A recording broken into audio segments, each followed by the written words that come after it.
Assalamualaikum warahmatullahi wabarakatuh. Perkenalkan, saya Seni Maula Marullah dari Universitas Sangabuana.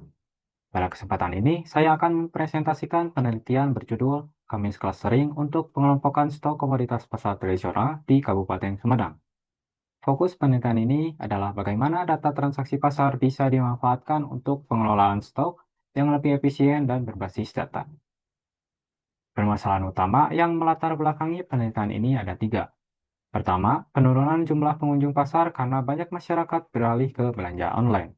Kedua, pengelompokan stok masih belum efisien, sehingga sering terjadi kelebihan atau kekurangan barang di beberapa pasar. Dan ketiga, program pemerintah seperti Gerakan Pangan Murah hanya bersifat sementara, sehingga dibutuhkan solusi jangka panjang yang berbasis analisis data. Tujuan penelitian ini ada tiga. Pertama, menganalisis rata-rata jumlah dan kebutuhan barang dari Januari sampai November 2024. Kedua, mengelompokkan komoditas menggunakan algoritma Cummins dengan jumlah klaster yaitu 2. Ketiga, mengimplementasikan hasilnya dalam bentuk dashboard interaktif berbasis Streamlit yang dapat digunakan untuk analisis otomatis dan pembuatan laporan. Penelitian ini menggunakan data dari Dinas Koperasi, UKM, Perdagangan, dan Perindustrian Kabupaten Sumedang yang terdiri atas 37 jenis komoditas yang satuannya kilogram. Tahapan penelitian mengikuti metode Cross-Industry Standard Protocol for Data Mining, mulai dari Business Understanding, Data Preparation, Modeling, Evaluation, hingga Deployment. Algoritma yang digunakan adalah Cummins Clustering, yang bekerja dengan menghitung jarak antar data menggunakan Euclidean Distance, dan mengevaluasi hasil dengan metrik Within Cluster Variation dan Between Cluster Variation. Hasil pengelompokan menghasilkan dua sentroid utama, yaitu M1 dan M2. M1 memiliki nilai rata-rata 241,80 dan 147,92 yang mewakili barang dengan kebutuhan rendah hingga sedang. Dan M2 memiliki nilai 2468,38 dan 972,62 yang menggambarkan komoditas kebutuhan tinggi. Klaster 1 berisi 32 komoditas seperti bawang, cabai, daging, dan sayur. Sedangkan klaster 2 terdiri dari 5 komoditas pokok seperti beras, gula, garam, dan terigu.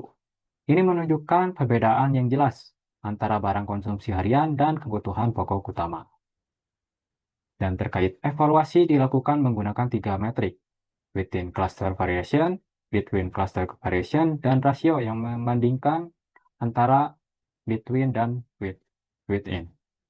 Hasilnya menunjukkan bahwa within cluster variation menurun, menandakan data dalam cluster semakin rapat, dan terkait between cluster variation meningkat, yang berarti jarak antar cluster semakin lebar. Karena itu, rasio yang meningkat secara konsisten menandakan bahwa kualitas pengelompokan semakin baik pada setiap iterasinya, hingga konvergen di iterasi keempat. Dan terkait hasil analisis, diimplementasikan ke dalam dashboard berbasis Streamlit, di mana dashboard ini memungkinkan pengguna mengunggah data baru, menjalankan clustering otomatis, menampilkan hasil visualisasi, dan mengekspor laporan berupa PDF. Dan dari sisi rekomendasi, klaster 1 berisi komoditas segar dan cepat rusak seperti sayur, buah, dan ikan yang perlu pemantauan harian dan distribusi yang cepat. Dan klaster 2 berisi bahan pokok tahan lama seperti beras dan gula yang bisa dikelola dengan perencanaan stok jangka menengah. Dan ini merupakan tampilan dari dashboardnya.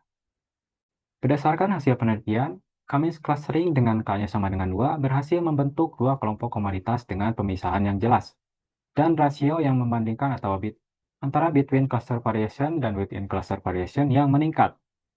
Cluster 1 mencakup komoditas kebutuhan rendah hingga sedang, sedangkan cluster 2 berisi kebutuhan pokok dengan permintaan tinggi dan stabil. Selain itu, analisis tahun 2024 menunjukkan adanya penurunan supply dan permintaan secara bersamaan di berbagai pasar. Dengan demikian, metode ini dapat membantu pengambilan kebijakan dalam pengelolaan stok dan distribusi secara lebih efisien dan berbasis data. Sekian presentasi dari saya. Terima kasih. Wassalamualaikum warahmatullahi wabarakatuh.